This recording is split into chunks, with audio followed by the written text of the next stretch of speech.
welcome back, you guys. It's Apostle Malik, and today I am super excited. We have an amazing video in store for you guys, and I'm telling you, the excitement, the anticipation is through the roof. Before we get into this video, you already know what I need for you to do. What do you need for me to do, Apostle Malik? I need you to hit that subscribe button.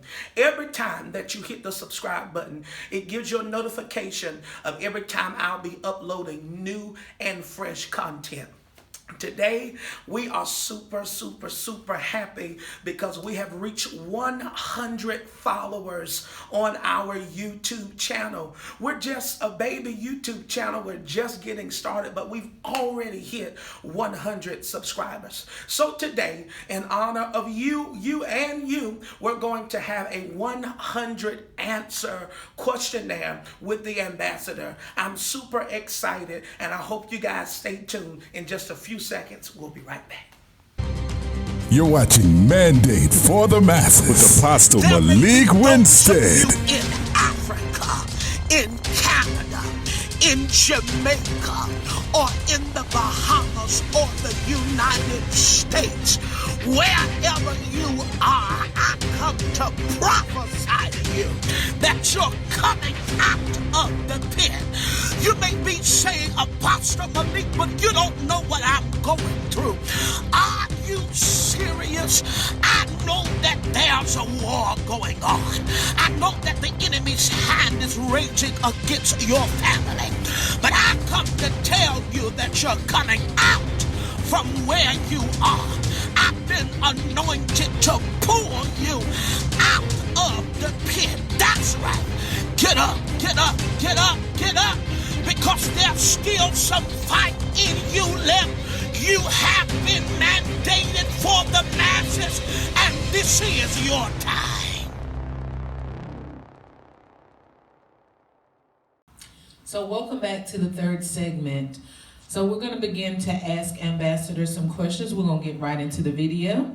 What do you want to let go of? Is this mental, physical? Well, either or, whichever way you want to go. What I want to let go of? About 100 pounds. Don't we all? Yeah, about 100 pounds. Okay. So what is your most satisfying achievement? My most satisfying achievement. This is hard because both of them are kind of on the same level. I would say writing my book, writing my first book, publishing my first book, and it was actually beyond publishing my first book. I have my own book publishing company. Right. Yes, so having my own book publishing company and my book. Awesome. Okay, so how do you show love to others? Through conversation, listening to people's hearts, and talking to them, getting to know them through conversation, and just listening to the part of them that other people don't hear. Okay. All right. So I'm gonna deviate from this questionnaire real quickly. I'm gonna ask you something personal. Okay. I know a lot of people think you're older, but can you tell your YouTubers your age? I am. Now this is a personal question. I am 23 years old. Okay. Yes, I'm 23 years old. I had to think about it, but I'm 23. Okay. Awesome. So let's see something else personal I want to ask you away from this questionnaire. We all know, and I'm sure your YouTubers know, that you are a preacher. At what age did you start preaching? I started preaching at 7, I believe. It might have been 6, but I know for 7, that's what everybody can understand what I was saying. Amen. So probably 7 was the start. No, 6 was the start, but 7 was the going into it. Okay. Well, do you remember what your first message was that you preached? What was it, Tiara? I think it was Lazarus, take off your grave clothes. Mm-hmm. That was the very first message that I preached. Right. So we're going to go back to the questionnaire and we'll come away from Okay. it in a minute. How do you like to receive love? How do I like to receive love? I'm a physical person, so hugs, or handshakes, or gifts. Okay. Gifts. What can you do now that you couldn't do a year ago? Let people go. Oh, that's awesome. I had to master that, and I had to master the art of letting go. I believe I got the hang of it now. So, what risk are you happy that you took? Telling my story and being bold and being courageous. Although people will try to make it seem as if you're being secretive or you're not being honest because you haven't given detail for detail, but the risk of telling my story was it was a risk, but I'm glad it's a risk that I did take because hundreds of people have been impacted, changed, and have even been able to tell the story behind me releasing my story. Awesome. So, get the book, YouTubers. Yes. Okay, so my next question is, what makes a person a good listener? I would say the turbulence of the heart, going through things, going through trial and error, going through situations and circumstances where you may feel as an individual that you haven't been heard. And then in return, the feeling of not being heard will cause you to be a great listener to those that need to be heard. Yes. What makes, okay, we just said that. So, what is your favorite worship song or hymn? My favorite worship song or hymn. That's interesting. Let me think of one. You say it's or him or and him, like And or, either either or. or. Now my favorite hymn is probably Yes. I know y'all know the song. Everybody sing Yes, and maybe you don't. The cameraman shake his head. It's a hymn entitled Yes. It's an old, Church of God in Christ hymn. And my favorite worship song is probably going to be, I just said it last night. What's that man's name? Isaiah song. It's called the Isaiah song. That's my favorite song. Awesome. I'm going to have to listen to that. Yes, both of them are good. Okay, in whose presence are you the most comfortable? Whose presence am I the most comfortable? Probably yours. Probably yours, my mother. Mm-hmm. Okay, what is the biggest disappointment you've experienced? The biggest disappointment I've ever experienced. Probably all the, like I said in the previous video, I had won the court case. I had to leave my church. It was a big disappointment. That was horrible. Mm-hmm. He will carry us through. So, are you spring, summer, fall, or winter, and why? Definitely the summer. I was born in July. I feel like you have more fun in the summer. It's hot, but there's so many things, fun activities that are related around the heat, like going swimming or going to the beach, slushies, popsicles, summertime. That's my time. Okay. So, would you like to be famous, and if so, in what way? I'd like to be famous. I am famous, I know. Some people do think I'm famous, but I'm not quite famous yet. If I was famous, what would I want to be famous for? I want to be famous for, what I love doing now, which is preaching the gospel, teaching the gospel, helping pull people out of the pit. Probably that.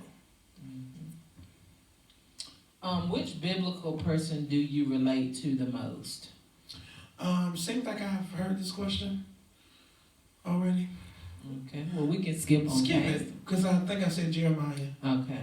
If you could live anywhere on this planet and take everything and everyone that you love with you, where would you choose to live?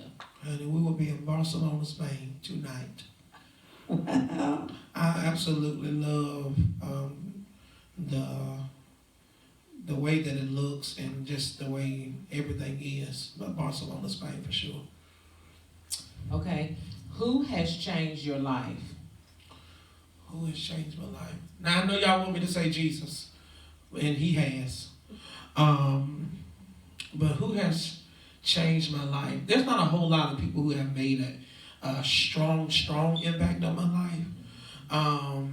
But I would say one of the most encountered individuals that I came in that really changed my life probably would be probably Ambassador Edmond. Probably. I'm just about sure. Yes, for sure. What are 3 things you believe about God? I believe that his plans are intentional for all of our lives. Mine, yours, and anybody's in between. I believe that God has a sense of humor. And I also believe that God has a side of wrath. Let me ask you this question if you haven't already been asked. Okay. When was the last time you cried and why? I did. You have been asked that question? Yes. Okay. Okay, let me just come off the top of my head. Oh, go ahead. And this is my mom YouTube, for those of you that don't know. Yes. This is the face behind Birthing Bosses with Felicia. So since he brought it up, those of you, Go stick your plug in. yeah, because he plugs in on all of my videos. I do. But since he brought it up, if you are on this channel for the first time, go ahead and like and subscribe Yes. to Ambassador Malik Winstead, and then hop over to Birthing Bosses with Felicia and subscribe. Hit the bell, Yeah. so that each and every time I upload a video, you'll be the first one to get notified. You can say that thing. Yeah, because I get that from my girl Sam's World. Yes. The Bell. That's one of my favorite girls. Y'all go check her out too, Sam's Yes. World. Let me think of something else. Oh, what age were you when you got your first church? 16. I was 16 when I turned 17. Mm-hmm. But I was currently 16. I was still in high school, getting ready to do a senior project in 2015. And that was my first church. I started pastoring when I was 16. Okay. If you could go back and kind of rewrite the script of your life, would you have gone to college or would you not have gone to college? Yeah, I would have. I said early on that I didn't want to go to college, but I felt like there were so many things I could have experienced if I did go to college. Not necessarily saying, I maybe would have came out of genius, I don't know that. But I think there were certain experiences that I should have had that I didn't, take full opportunity of at that moment. Okay, so I asked you a few moments ago what your favorite song was. If you could reincarnate yourself into another being, we know that you love to sing. Who is somebody that you would like to take on their vocal abilities? That Leandria Johnson. Oh, all day long. It would definitely be, I would love to slide in Leandria's voice or Kim Burrell. One of the two. Either one would be fine with me. Awesome. What else can I ask? How many questions have I asked? Just do about 5 more. It's supposed to be 100, you guys. Well, we're gonna count it, make it be 100 and about 5 more questions. Cause who's counting? Okay, well, whoever's counting, Oh my just God. go from 40 or 50 something and go to 100. Okay. Yes. So, let's see something I would like to ask. What is your favorite color? My favorite color is blue. I don't wear much of it, but that is my favorite color. Blue. Awesome. Who is a teacher that you can look back in your history of school and say that they made a great impact on your life and why? This is natural schooling. Mm-hmm. This shouldn't be that hard. But it is. Yeah, I see. Let me see. Lord, the teacher. Oh, Miss Scott. Miss Scott. I don't want to call her whole name, but Miss Bridget Jordan Scott. Miss Scott for sure. I loved her. She was a lady of ministry and lady of church, and she was a singer. And Miss Scott for sure. Okay, so since we're talking about school, let me bring up one more question about your school. Okay, so we know that you were a preacher in school. So my question would be to you: did you receive disciplinary actions in school, or were you the greatest kid on the block? What do you mean by disciplinary action? Like, did you have to be, did you have to be sent to the office? I don't know what they called it during your schooling, but I mean, there were times that I did get sent to the office, but I came out with a victory, and I didn't get in a whole lot of trouble because when I did, get in trouble, they knew, I was a preacher or whatever. And so they would go to the spirit, you ain't supposed to be in here, you're supposed to be cutting up. But I didn't get in a whole lot of trouble. And when I did, I got out of it as quick as I got into it. Okay, so quick, simple question. Mm-hmm. How many siblings do you have? 2. And one is here tonight, which I did talk a little bit about them earlier in one of the questions. But I have 2 beautiful sisters that I love. Praise God. Okay. So, last question to wrap it up. You were brought up in a home with your father and your mother. Do you think that is important, or do you believe, like a lot of people believe now, that it only takes one parent to raise a kid effectively? I want to say this, and I want to say this because that could lead into a whole other video, but I want to say this with as much integrity and class as possible. I don't care how brilliant a woman is, how gifted, talented, strong, virtuous she may be. A woman is a woman, and a man is a man. A woman cannot teach a man how to be a man because she's not a man. And a man cannot teach a woman how to be a woman because he's not a woman. I believe, according to the Word of God, that family should resemble both the mother and the father. There are going to be things that you need from the mother that you're not able to get from the father. There are going to be things that the father provides that the mother don't have. For example, the epidemic of a lot of our young black boys is they are either incarcerated, they're dead, or they're homosexual. And that is because there is a surplus of feminine energy and not enough masculinity to, balance out what goes on. you need the balance of both of them to become a well-rounded individual, because what will happen is your body will grow, but your spirit will still be a little boy or a little girl. And I was privileged to grow up with both my mother and my father, with you and dad.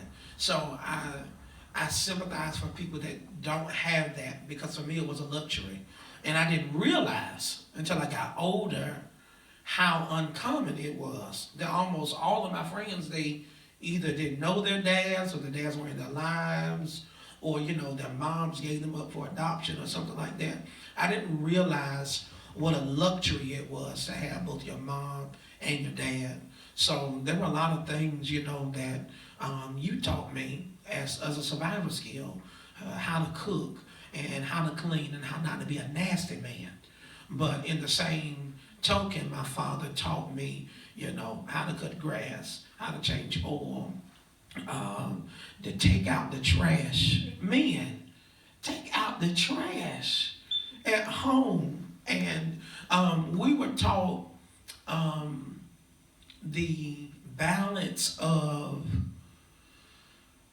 what each energy brought to the table.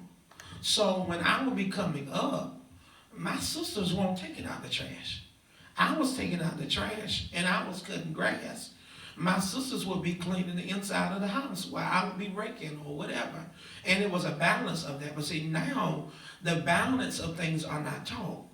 So you got little boys in the house doing stuff that girls do, and the girls are on the outside doing the stuff that the boys do, unless you had like that third vein, which you all allowed us to have, whether if the girls wanted to go outside, or the girls wanted to help with lawn maintenance or whatever, that was their choice. But it was a choice. It was not a call of duty. But for me, it was a call of duty. And, my father taught me, men, they open the door for women. Now, men, they wait for women to open the door for them. And as young black men, there's things we need to be taught that we need to know, so that we don't appear as being an ignorant people. One thing that bothers me, and I see it oftentimes when I go to the gas station, is that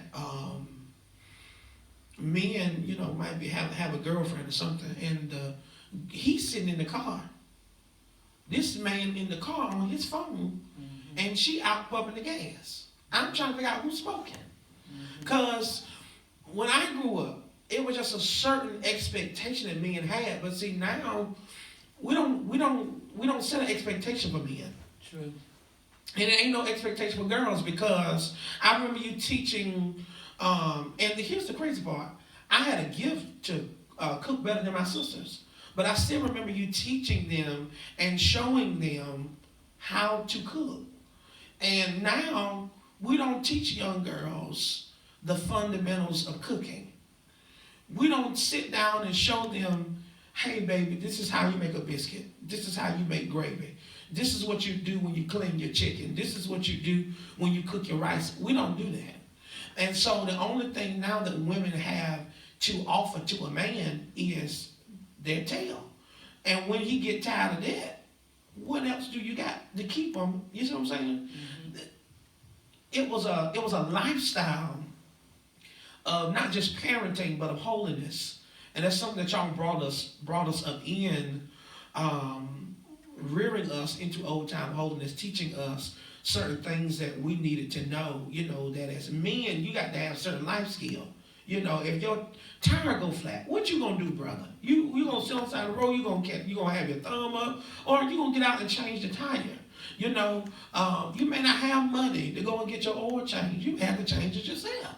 So these are all things that we were taught, and I feel like the reason why I am so knowledgeable about things and so wise about things is because I have both a mother and a father. That was very good information, and I know I said that was the last but one. I'm sure you have another. This is the last one. Yes. Let's see how I wanted to word this one. I'm trying to make it so it don't be such a long question. So how do you feel about, and I talked about this in one of my previous videos. Again, Birthing Bosses with Felicia. And the video was called Role Reversal, and Wow. your dad and I was Yes. talking about that. Yes. And of course, I'm not gonna bring up the individual's name because but there is a rapper, and I don't know all the words to the song, but I do know that she says she don't cook and she don't clean. Pretty much saying that she just used her body for what she need. How do you feel about women today that have kind of taken on that mindset that, because a lot of women now like expect men to go out and work, but they don't expect to do, like back in the, I don't know what years I want to say, but like in the 60s and the 70s, Yes. it was, that was just a normal thing for Yes. the man to go out and work and for the woman to be at home and cleaning and doing. Well, now we know because times have advanced, there are a lot of women that have to work because most households, it takes the husband and the wife to work. Right. But for those that don't work and that they are left at home, how do you feel about women that have taken on that mindset of the rapper that I'm speaking of? Like, I don't have to do that. This is, all I have to offer. How do you feel about that? Well, I want to say this first. Those that are following her blueprint, you're not her. Mm-hmm. That's her story. That she didn't have to cook and she didn't have to clean, and she's her own empire. But for you that ain't in her shoes, you need to be cooking and cleaning, and anything in between. To me, it's the difference between a girl and a woman. Okay, I grew up around women. When my father went to work, you ironed his clothes. You had his clothes out. He had a hot meal going and coming. And you had 3 children in the midst of that you had to raise. On top of that, you were the house and the chief prophet and the chief armor bearer to our previous leader that you had sat up under. But I watched you migrate through these things, and you never made excuses for anything. What you had to do, who you was around. It was never an excuse of why you could not perform your wifely duties. Now, here's the thing. The Bible says, "He that findeth a wife findeth a good thing." I don't want to mix up the name of the lady that I'm trying to call in the Bible. But when he came to a place of wanting a wife and trying to find a wife, when he goes, the Bible says he went into the field, and when he went into the field, he finds her working. Yes. Who? Ruth, the story of Ruth and Naomi. Yes. He finds her in the field gleaning. She working. She was doing things. So people feel like, well, I'm a woman, I ain't got to do nothing. The devil is a liar. He that found a wife found a good thing, but when he found his wife, he found her working. So although she was not doing the strenuous work that he was doing, she was still working. So women, let me say this to you. You got to have something to give to your man besides a headache and an orgasm.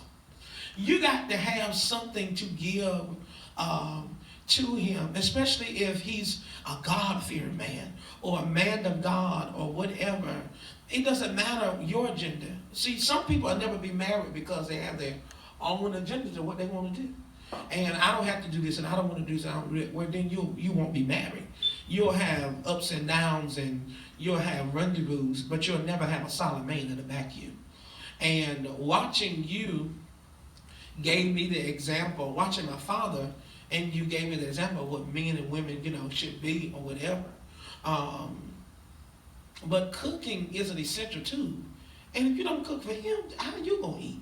Because you may not be a millionaire. You may not be able to go out and eat every day. Sometimes you got to, I think Grandma used to say every day ain't a party day. Right. Sometimes you got to cook, and I used to love to cook. But now, I don't enjoy it as much as I used to. I did so much of it. But that's how I eat. I got to cook. I'm going to be hungry. So these are all tools that women need to know, not just cooking and cleaning, but how to dress when you're going out of the house to handle business. Why are you going, hallelujah, why are you going, help me God, why are you going to handle business with bonnets and pajamas on? And then you expect people to handle you like you intelligent, but you dress like trailer park trash. See, people handle us based off of what we present to them. So if you don't cook and you don't clean and you ain't got no stamina about yourself, there's no virtue in you. And that's why the Bible said, I believe in Proverbs 31, can we find a virtuous woman? Where they at? And the Bible starts talking about she get up in the night, she prepare her clothes, she prepare her kids' clothes. She, her vessel is full with wheat. She's respected in her community. In other words, she ain't no hoe. Everybody knows who she is because she's a woman of God. And when you're a woman of God, you got a certain way about doing things. So this generation, and I'm going to be honest, that's one reason why I don't do a whole lot of dating, because I don't see the criteria of anything that I would want to marry if you ain't cleaning and cooking, and I got to coach you how to be a woman and I'm a man. That's unattractive. And any man who wants you, he gonna be a man that's after what's in between your legs and not what's in between your heart. So we may have to come back and do another video on that. But it's things to think about. This generation of men and this generation of women are almost absolutely clueless as to what it is to be a real man or a real woman. A real man not gonna watch no woman walk in the rain and he got an umbrella. Right. You see what I'm saying? And then when I was coming up, we walked on the side where the traffic was at. And the girls walk on the other side where there ain't no traffic at. Right. And a woman coming in the house with 35 bags. You see what I'm saying? She coming in the house with 35 bags, and the husband sitting on the couch with stinking feet and eating potato chips. Yeah. What is happening? What has happened? Oh, Zion, what's the matter now? So I don't necessarily agree with that idea. I don't cook and I don't clean or whatever. She may have maids or something. That's probably why she wrote that song. But you don't have no maids. You're going to be the maid if you get yourself together. So it's something to think about, and it's something to analyze, and we come out of, and I call it a false sense of reality. Because we watch these reality TV shows, and we watch these rappers, and we watch all this stuff, and forget these people are getting paid to do what they do. Mm-hmm. This is a fairy tale. Right. You pattern yourself behind a lie. And it ain't God. Mm-hmm. So we got to think about those things. Well, that was awesome. I think we should come back and do a video on just housekeeping, yes, and relationships and stuff like that. Yes.